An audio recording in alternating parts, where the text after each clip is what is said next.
de estar com vocês mais uma vez. Mais uma parte maravilhosa do corpo de Cristo. Hoje nós fomos convidados para estar falando sobre relacionamentos curados começam com o perdão. Amém? Como o pastor Marcos disse, é um tema atual, um tema real, é um tema que mexe com a gente, que movimenta o nosso coração, nossa consciência, nossa mente, os pensamentos, porque é como o pastor Marcos disse, nós precisamos perdoar e precisamos pedir perdão. Porque é muito fácil quando a gente fala, né? Foi muito bom ele dar essa ênfase, porque é muito fácil quando a gente fala de que temos que perdoar, mas pedir perdão também é um desafio. Mas vamos ver o que o Senhor tem para nós hoje, o que o Senhor propôs ao nosso coração, o coração dos nossos líderes, para a gente trazer essa mensagem hoje. E eu queria que vocês abrissem as suas Bíblias em Efésios 4, a partir do versículo 30.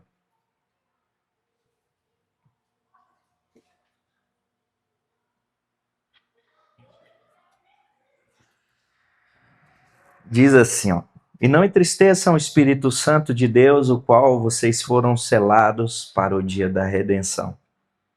Que não haja no meio de vocês qualquer amargura, indignação ou cólera, né? Depende da tradução, ira, gritaria e blasfêmia, bem como qualquer maldade.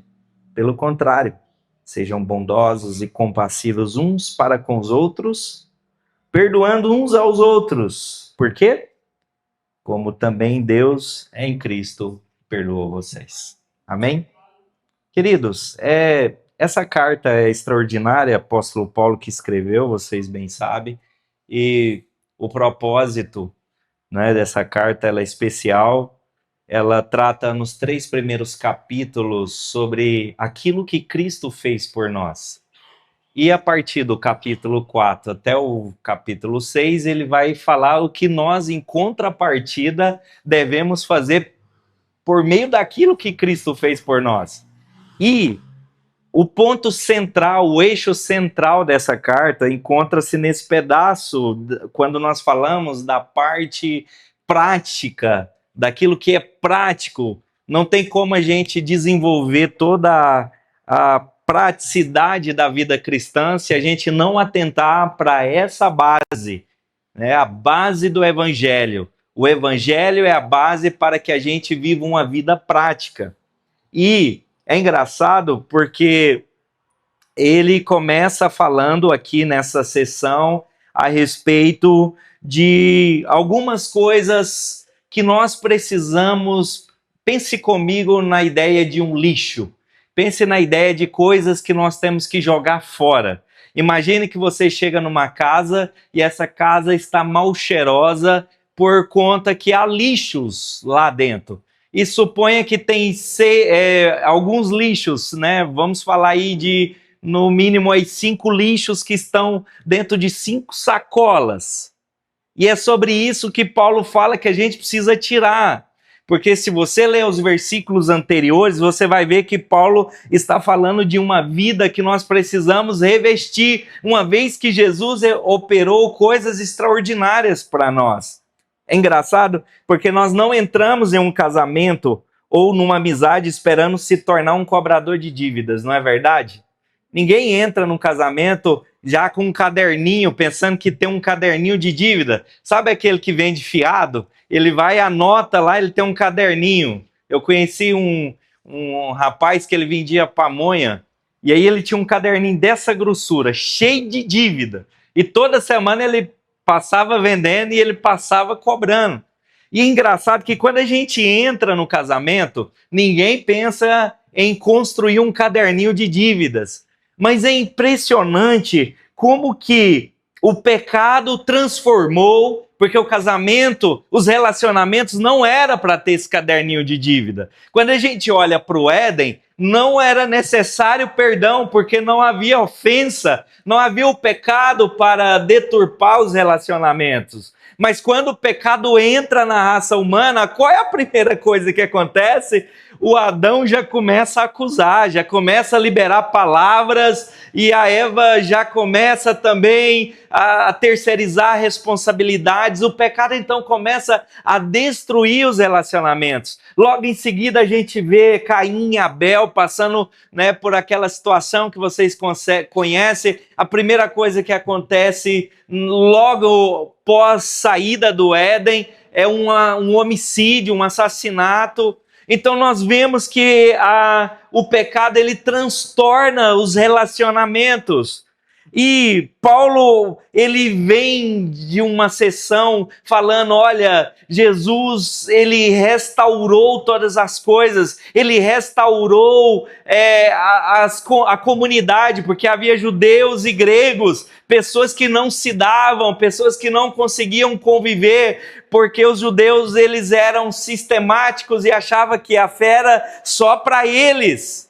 Eles achavam que era só eles que podiam e detinham toda a revelação, até que Cristo vem e traz, Paulo vai dizer que há uma harmonia, que Cristo traz uma reconciliação entre gregos e judeus, porque o objetivo da fé, o objetivo do evangelho é trazer reconciliação, primeiro com Deus, porque foi o primeiro ofendido.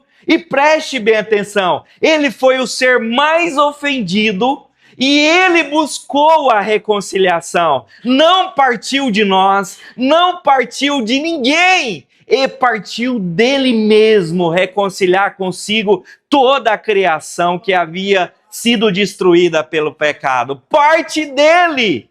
E isso que nós precisamos entender, o mundo diz o seguinte, o mundo diz, perdoar é sinal de fraqueza, enquanto o evangelho diz o quê? Perdoar, se você não perdoa, é sinal que você ainda não entendeu o quanto você foi ofensivo em direção a Deus. Você ainda não compreendeu o quanto o pecado destruiu a nossa vida, destruiu quem nós somos diante de Deus. Trouxe falência à nossa vida. O pecado trouxe falência naquilo que nós somos. O pecado gerou falência em nós. E quando nós não perdoamos, nós nos tornamos juízes. E existe um inventário de toxicidade, isso. Um inventário de toxicidade que Paulo levanta aqui, que traz consigo algumas palavrinhas. E a primeira palavra que ele diz, pode voltar ao 31, por gentileza? A primeira palavra que ele traz é amargura.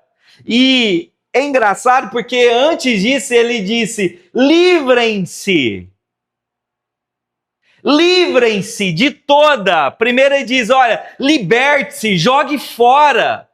Livre-se disso, urgentemente. Ele traz esses verbos como o sinal de você precisa urgentemente arrancar isso de você. Você precisa arrancar isso, porque isso vai destruir você, isso gera em você prisões. E ele está dizendo, arranque isso de você. E a primeira palavra que ele diz é, arranque a amargura. Ou seja, arranque o fel da sua alma. Arranque o vinagre da sua alma.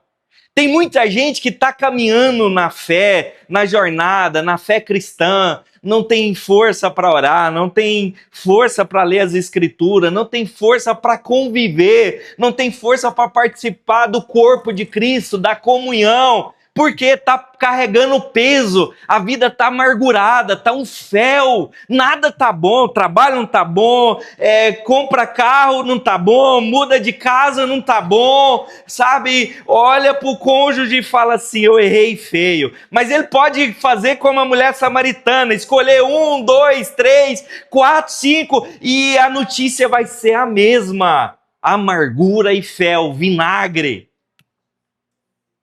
Imagina você estar com sede, com muita sede, e lhe oferecerem vinagre ou alguma coisa amarga.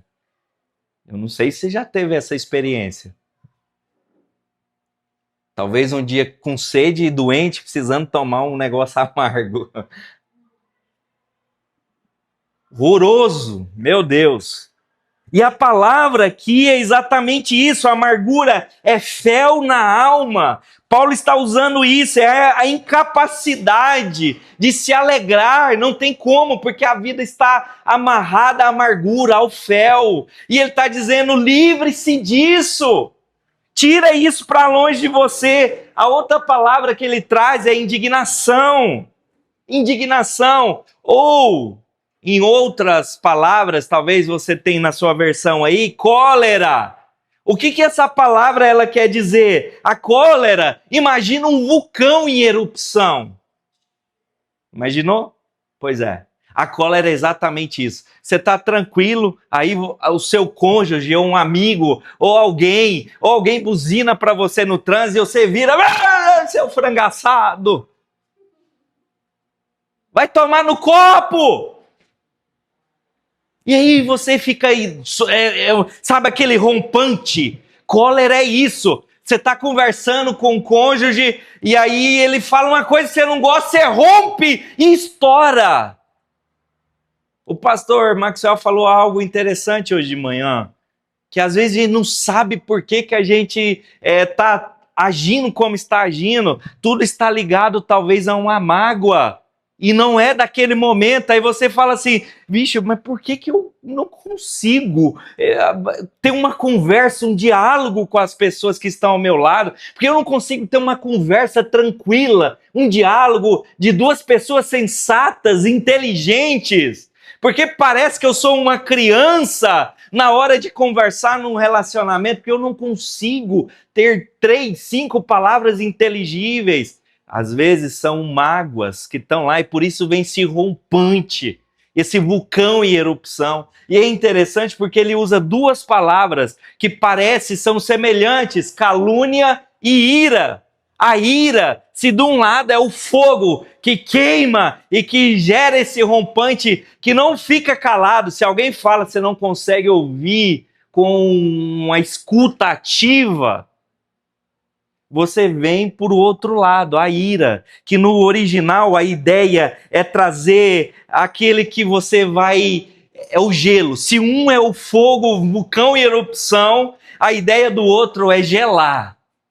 É trazer o gelo. É engraçado, né? Porque geralmente nos relacionamentos tem um que é explosivo e o outro que é o gelo. Não é? Lá em casa é assim, deixa eu confessar para vocês. Tem um que tenta adivinhar quem é a erupção e quem é o gelo. Meu Deus, e o Senhor está nos dizendo assim, ó, livre-se disso. E aí tem um que é assim, fala. E tem o outro que é assim, eu vou matar na unha, não falo, não respondo, não digo, não. Oi, mas isso? O problema da ira, você sabe o que é? É que a ira, ela gera uma coisa que é pior do que o ódio, gente. Sabe por quê? Porque ela gera algo que é você não dá importância para o outro, o que o outro faz pouco importa para você. Você passa, a palavra sumiu agora da cabeça, mas você considera o outro como nada. Desprezo, essa é a palavra. Desdenhar também cabe muito bem, mas despreza o outro, a ira, o gelo. Não tem algo pior do que você considerar. O que o outro faz pouco importa para você. É bem verdade que a ira, quando a gente... Eu estou falando de mim porque isso aqui é uma luta que eu lido nos meus relacionamentos. Eu prefiro esconder e ficar na minha.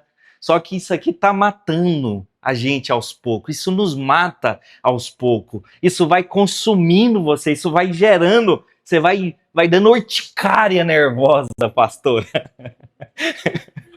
Aí você começa, a pele começa o seu corpo começa a demonstrar o que a sua alma está sentindo. Meu Deus do céu. Gente, isso é sério. Isso é muito sério. Eu vinha falando com a minha família no carro e falando assim, gente, o pastor falou hoje sobre o perdão, sobre essa palavra ser muito séria. E às vezes a gente não dá valor ao que a palavra de Deus diz. Perdoar, a gente acha, não, tem gente até que tem uma frase pronta, perdoar é só para Deus. E aí a gente anula o que Jesus disse. A oração do Pai Nosso tem uma sessão inteira na oração do Pai Nosso que fala sobre perdão. Isso é para ser levado a sério. Não tem como um casamento sobreviver sem isso. Não tem como relacionamentos sobreviverem sem essas questões. É impossível. E aí vem a gritaria, que é uma outra palavra que ela tem a conotação de nós gritarmos para quê? Para ver a nossa autoridade sobressaindo sobre o outro, como que se gritar resolvesse fosse a autoridade, em vez de a autoridade dos céus falando ao coração de quem está junto a você. Porque, amados, a autoridade ela não é para ser exclusiva de uma pessoa só. A Bíblia diz para a gente submeter uns aos outros. A autoridade fala porque às vezes você está errado e Deus vai usar seu filho para te corrigir. Às vezes você está errado, Deus vai usar seu cônjuge para te colocar no lugar que você deve. E às vezes você quer gritar para fazer ser ouvido. E Paulo está dizendo, livre-se disso. Livre-se disso como alguém, como um laço do passarinheiro, quando um pássaro é pego no laço e ele quer se livrar de toda forma, porque ele sabe que a qualquer momento aquilo vai gerar morte na vida dele. E a ideia do livrar-se é disso, amados. Meu Deus, nos ajuda, Senhor. Eu preciso da sua ajuda, Senhor. E aí, a gritaria é uma tentativa pecaminosa da gente exercer poder sobre o outro, enquanto Deus nos chama para exercer autoridade em amor. Olha a diferença. Sabe, eu pensando sobre isso, eu pensei até que a gente precisa ter cuidado na gritaria até no altar, porque às vezes a gente quer, em vez da autoridade em amor falando aos corações, a gente quer se impor gritando aqui para causar emoção e ouvir um glória a Deus dos irmãos. Isso encaixa também, que a gente precisa se livrar disso.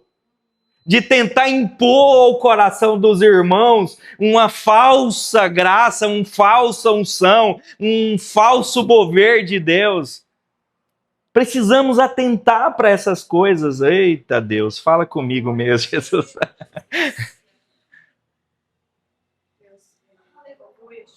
Por que é tão difícil soltar a amargura? Por que é tão difícil livrar dessas coisas?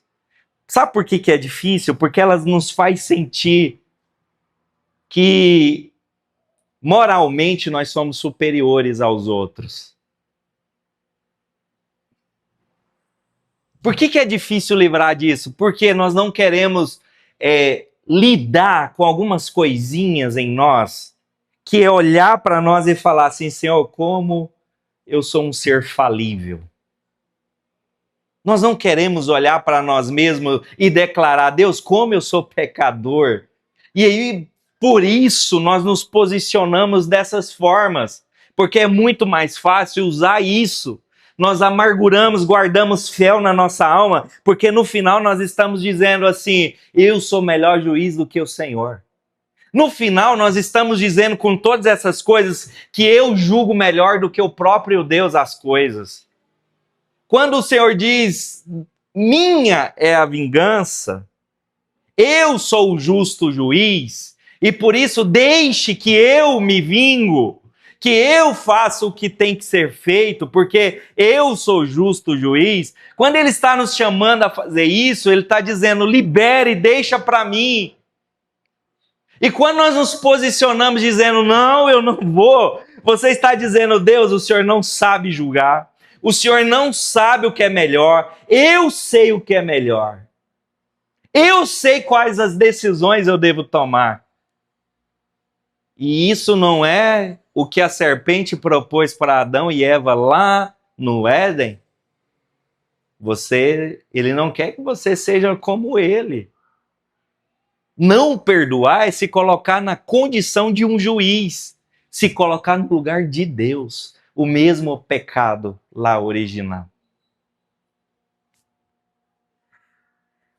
E é interessante porque ele termina dizendo o quê? Bem como de toda a maldade. Em outra tradução vai trazer a palavra blasfêmia.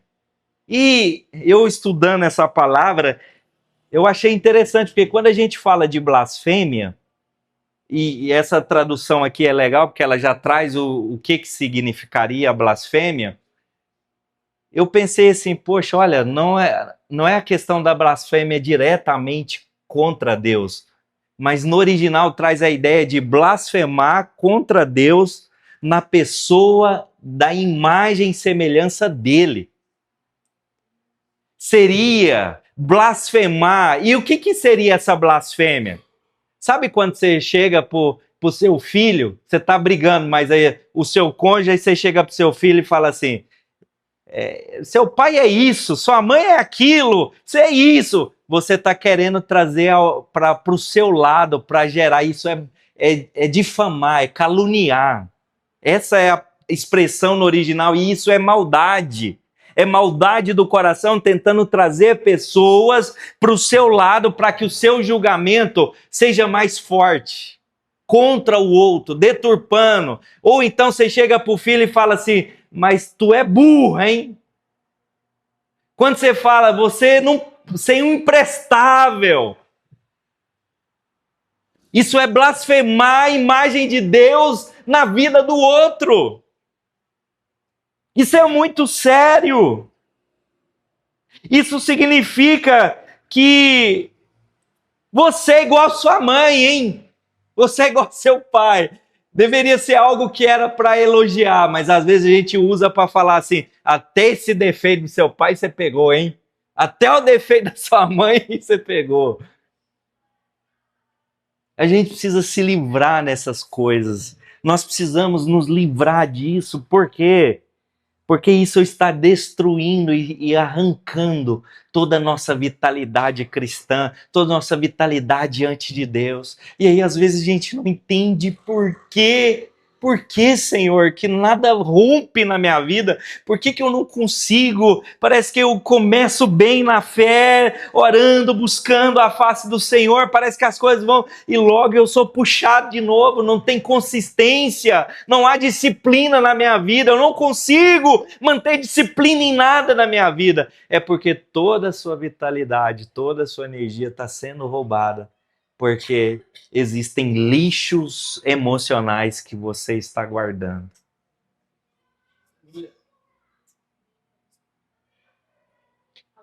Diga a pessoa que está do seu lado, livre-se disso. Joga esse lixo fora. Fica mal cheiroso, amados. Não combina com quem nós somos em Cristo. Somos filhos de Deus e o diabo quer jogar esses rótulos em nós. Sabe, às vezes, e a pergunta que eu lanço a você é, as pessoas querem estar perto de você, seus filhos querem estar perto de você, os seus amigos fazem questão de você estar perto dele. Você tem sido uma pessoa difícil ou uma pessoa fácil?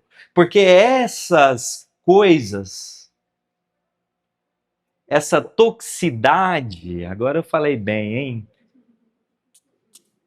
Eu treinei bem também. Errei muito para chegar aqui.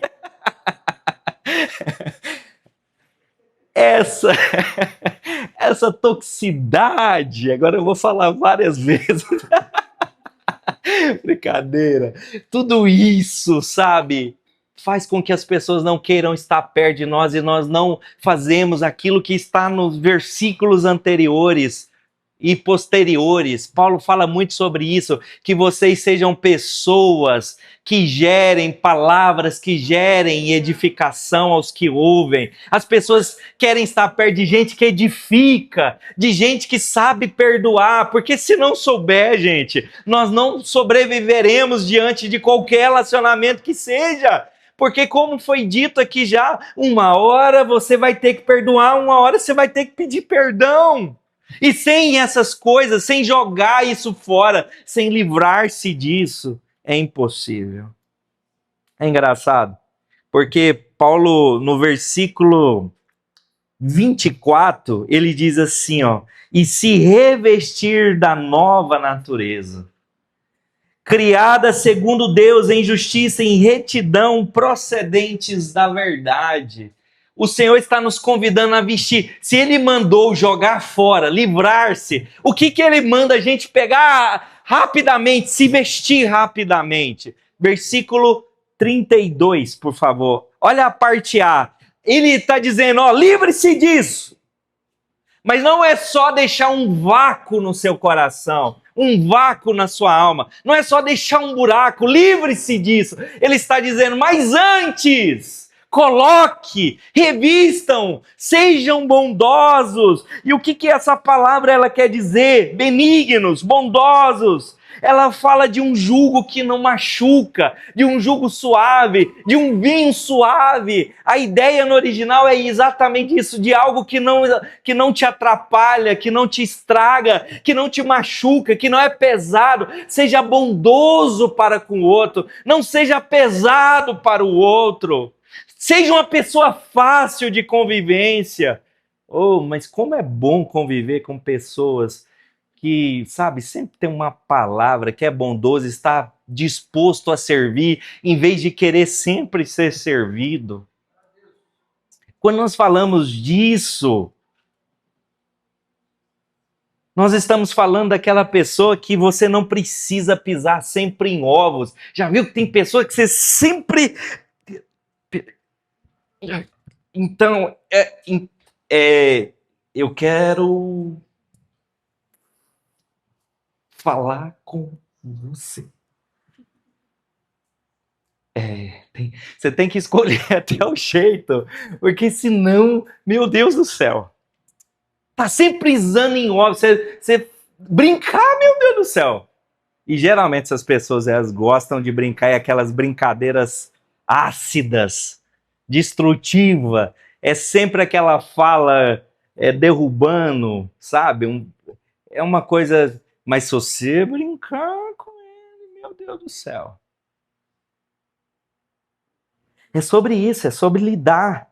É sobre ser alguém que as pessoas gostam de estar junto de você, é ser útil, é adaptar as necessidades do outro. Ser benigno, ser bondoso significa adaptar-se às necessidades do outro. Olha só, ser um ser adaptável. Eu vou me adaptar. Vou usar a palavra emprestada hoje do nosso pastor. É você ser uma pessoa que desce para subir junto com o outro. É você dar 2 passos atrás para você falar e entender o momento que o outro está passando. Eu me lembro que assim que eu casei com a minha esposa, eu já vim de um berço cristão, minha esposa recém-convertida, e logo nós casamos, no primeiro ano nós já fomos para o ministério, maluquice total.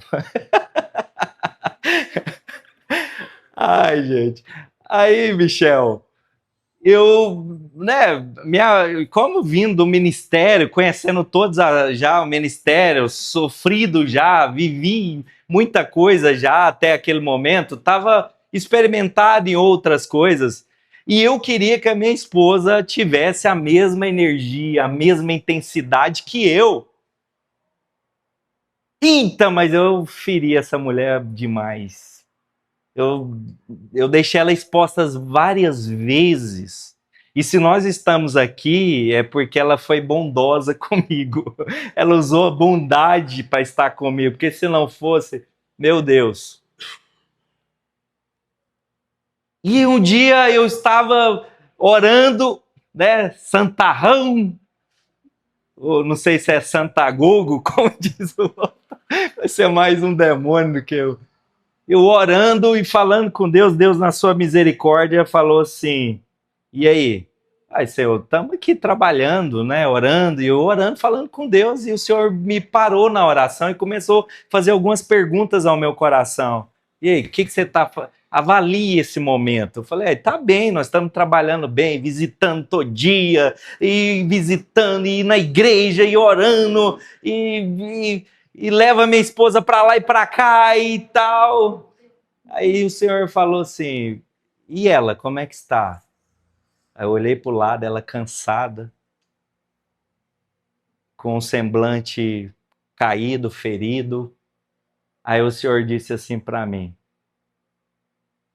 você está orando para Deus mudar ela? Deixa eu te falar uma coisa. Ore para que eu mude você. Porque é você que está precisando dar 2 passos para trás. Porque você está deixando ela para trás. Ah, mas foi doído. Aí eu tentei gritar, orar e tal, mas a palavra me incomodava no meu coração ainda. Foi quando. E não pense você que eu já me mudei logo, não. Eu tive que apanhar demais para isso. Mas o Senhor foi trabalhando em nós, trabalhando no nosso coração, trabalhando em mim principalmente.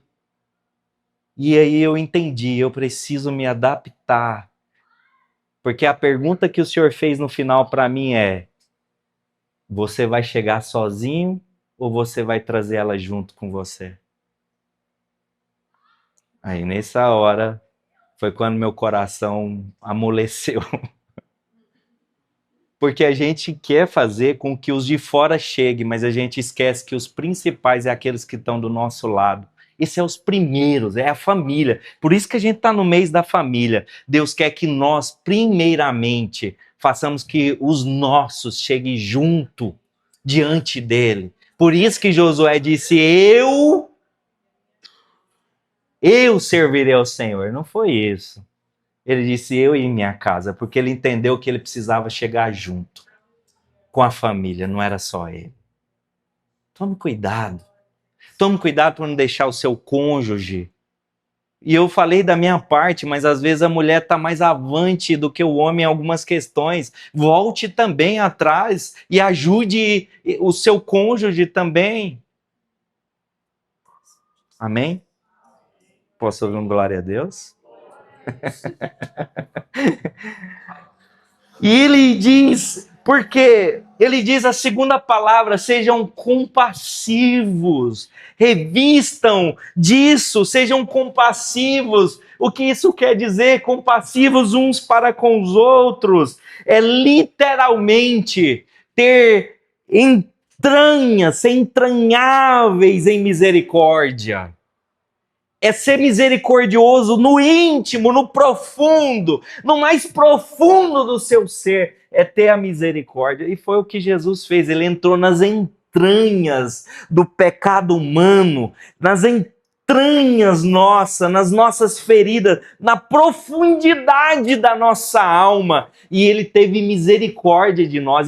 E a prova disso, que a misericórdia é se colocar no lugar das misérias do outro, Jesus fez isso, ele literalmente se colocou nas entranhas das nossas misérias.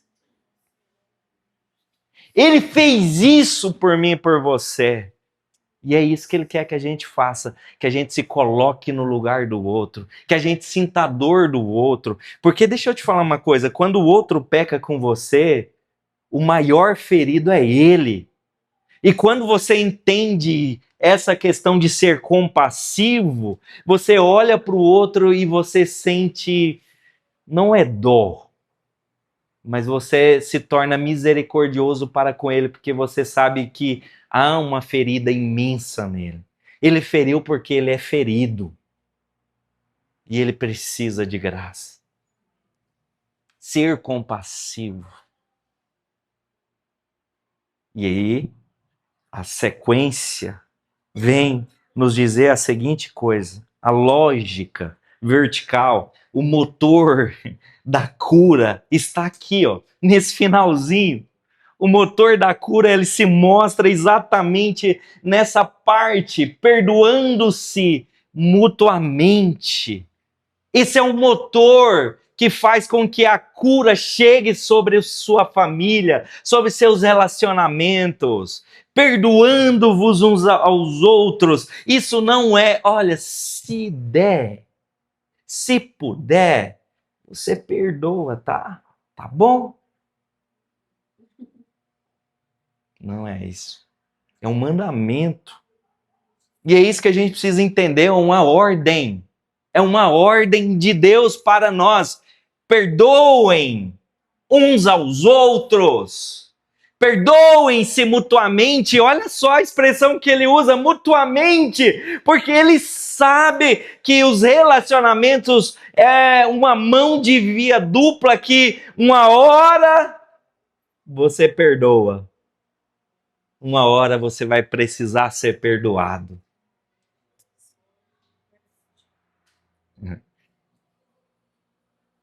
É engraçado, porque eu estava no trânsito esses dias e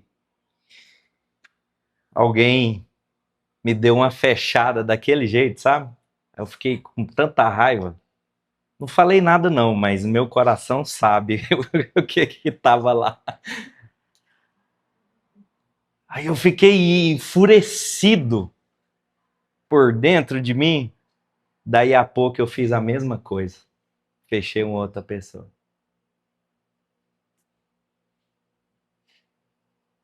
E a gente precisa entender que o perdoar é algo mútuo, que você vai ter que uma hora pedir perdão, porque você vai ferir, como um ferro afia o outro, assim um amigo faz.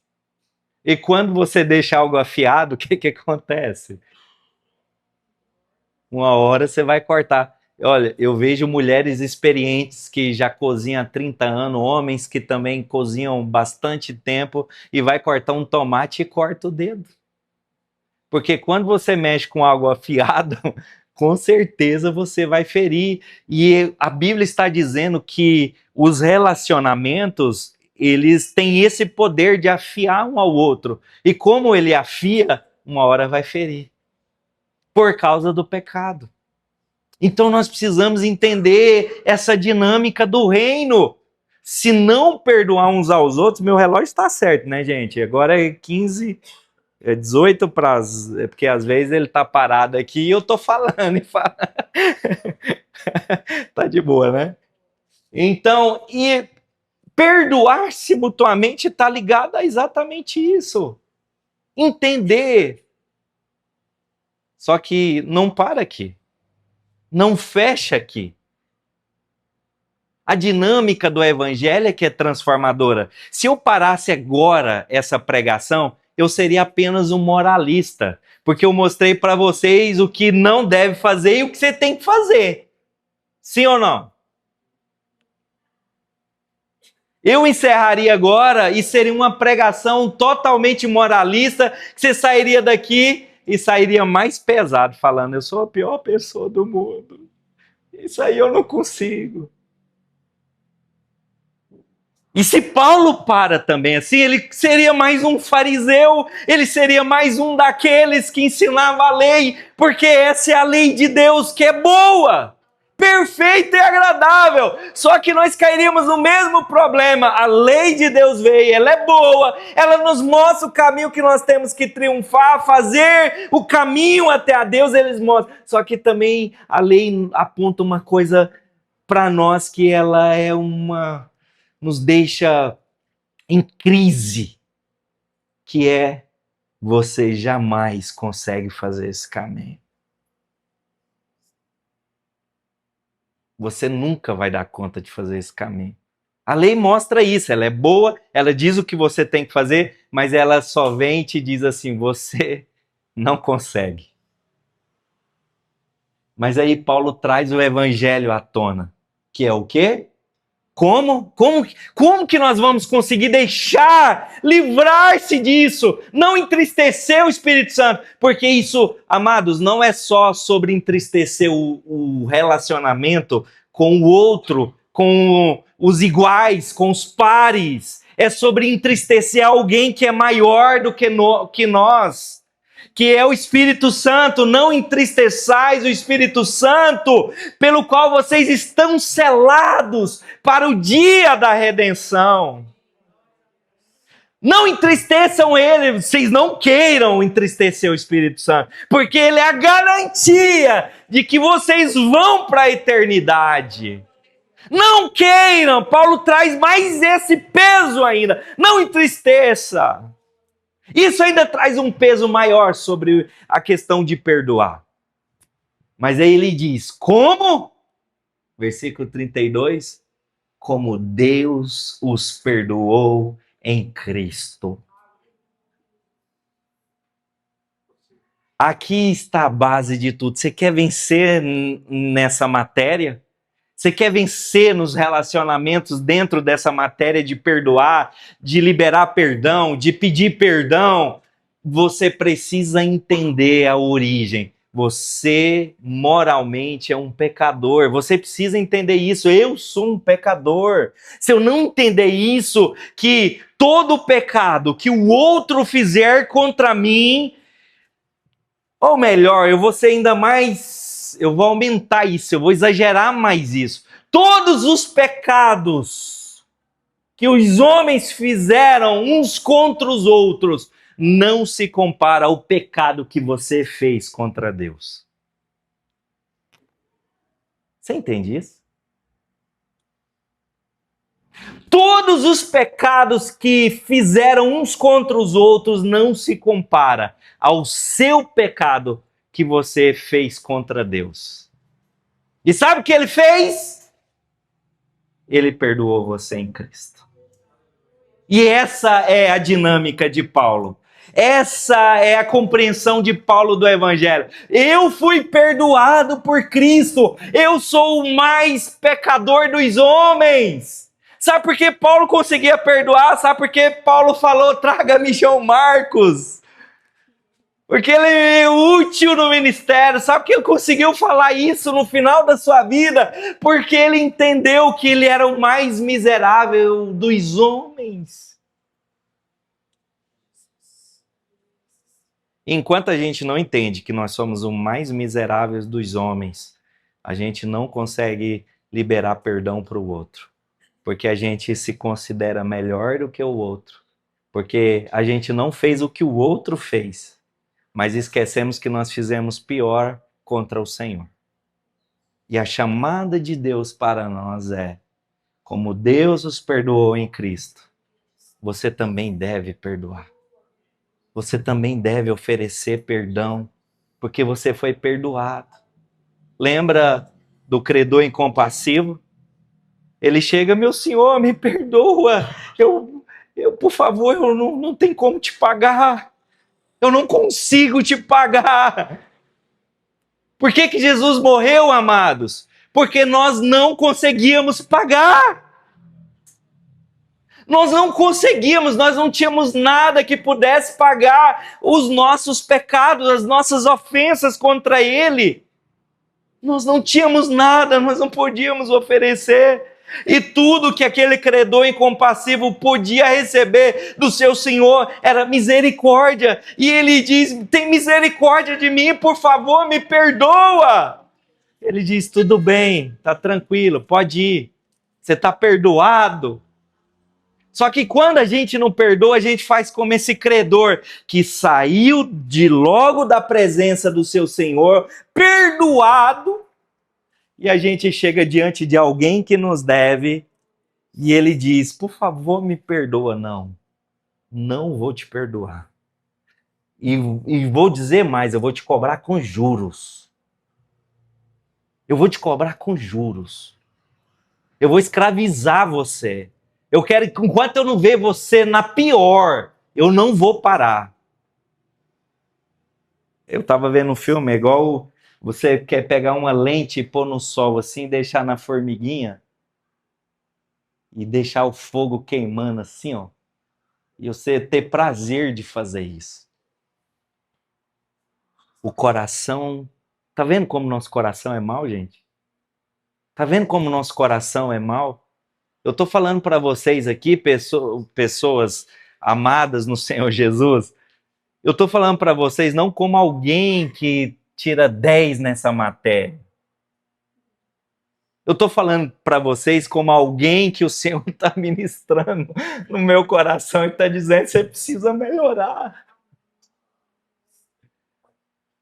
Eu estou dizendo para vocês como alguém que está suplicando, que entendeu isso no coração, mas que ainda está lutando com o Senhor para que eu consiga também perdoar os meus ofensores. E que eu também consiga pedir perdão pelas minhas ofensas, que eu pratico quase todos os dias contra minha esposa, minhas filhas, contra todos que estão à minha volta. Nós precisamos suplicar e dizer: Pai, assim como o Senhor me perdoou em Cristo, me ajuda a perdoar também. Senhor, assim como o Senhor me perdoou em Jesus, que morreu no meu lugar, que levou os meus pecados, que levou as minhas misérias sobre Ele naquela cruz. Se nós não voltarmos para a cruz, o que Paulo está dizendo, volte para a cruz e você vai conseguir perdoar. Olhe os seus olhos, coloque os seus olhos atento à cruz, porque a partir daí você vai conseguir perdoar. Volte, lembre quem era você, lembra quanto você foi perdoado. Isso fala de uma vida transformada pelo Evangelho todos os dias. É pregar o Evangelho todos os dias para você mesmo. A gente pensa que o Evangelho é uma coisa só de iniciação da fé, mas a pregação do Evangelho, ela precisa ser operada todos os dias, ter anunciada ao seu coração todos os dias. Todos os dias a mesma mensagem, a história do Evangelho, queda, ou melhor, criação, queda, redenção e o que? Restauração. Essas coisas precisam ser anunciadas, que Deus nos criou por quê? Porque Deus nos criou por um motivo, para ser imagem e semelhança dele, por um propósito, honrá-lo, sermos a manifestação física daquilo que ele é aqui na terra. Mas nós caímos, nós pecamos, caímos miseravelmente, mas ele olhou as nossas misérias e entregou o seu filho para morrer na cruz por nós. E ele morreu na cruz pelos nossos pecados, mas ele não parou aí, ele ressuscitou ao terceiro dia, e a partir disso ele nos chamou para ser reconciliadores da última hora, reconciliadores, reconciliando o mundo perdido com ele mesmo. Ele nos reconciliou consigo e agora ele nos chama a reconciliar o mundo, a natureza, a criação geme pela redenção, pela manifestação dos filhos de Deus. Deus está nos conclamando. Eita, na hora dos filhos do reino, os filhos de Deus, aqueles que são parecidos com seu irmão mais velho, Jesus Cristo, a restaurar os relacionamentos, a mostrar como é os relacionamentos do reino. É por isso que todos os dias o Senhor acrescentava quem ia sendo salvo na comunidade da fé ali na igreja primitiva, na igreja do primeiro século, porque eles estavam mostrando como era ter relacionamentos restaurados, baseado no perdão, baseado em parecer com Cristo, pequenos cristos, homens e mulheres que caminhavam todos os dias mostrando quem eles eram, como eles eram parecidos com Jesus. E as pessoas olhavam para o reino de Roma, o império de Roma, e olhavam para o império de Cristo e falavam assim: eu quero isso aqui para mim. É isso. Eu queria convidar você. Perdão não é um sentimento que você espera chegar. É uma promessa que você faz, é uma decisão que você toma, não é porque você está sentindo. Eu queria te convidar a fechar os seus olhos nesse momento. Coloque a mão sobre o teu coração.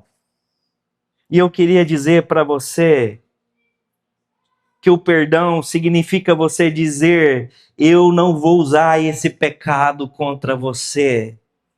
Eu não vou usar nem contra mim mesmo e nem diante de Deus. Eu não vou usar, eu me abdico, é uma decisão. Você não precisa sentir disso agora. Mas você vai dizer no teu coração agora para o Senhor, você vai revelar o seu coração, a chamada para a prática está dizendo, relacionamentos curados não são relacionamentos sem pecados, mas aonde esses relacionamentos há perdão. Esse é o oxigênio desses relacionamentos. Eu queria que você identificasse agora, nesse momento, peço ao Senhor, me ajuda a identificar meu caderninho de dívidas, Senhor. Eu quero queimar ele agora. Eu quero pôr fogo nele agora, Senhor.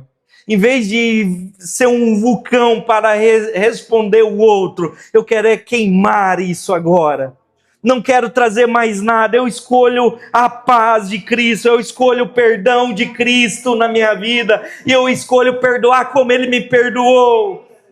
Senhor, nos ajuda, tem misericórdia de nós, nos ajuda, assim como Cristo nos perdoou, como o Senhor nos perdoou em Cristo, também nos ajuda a perdoar, nos ajuda a pedir perdão, Senhor. Ajuda nós vermos o quão miserável, Senhor, as nossas ofensas contra o Senhor e contra os outros, Pai. Nos dê ousadia, Senhor, coragem para perdoar e para pedir perdão. Nos dê coragem para confiar que o Senhor é o Deus que restaura relacionamentos. Nos dê coragem, ousadia para acreditar que o Senhor é poderoso para transformar qualquer situação, inclusive, Pai, aquilo que for o pior dos pecados que foram cometidos contra nós. Porque o pior dos pecados que nós cometemos contra o Senhor nos perdoou. Obrigado, Jesus, nós te agradecemos por essa palavra que nos chamou para relacionamentos curados. São relacionamentos aonde há perdão. Obrigado, Senhor. Nos ajuda, Senhor. Obrigado, Senhor. Amém.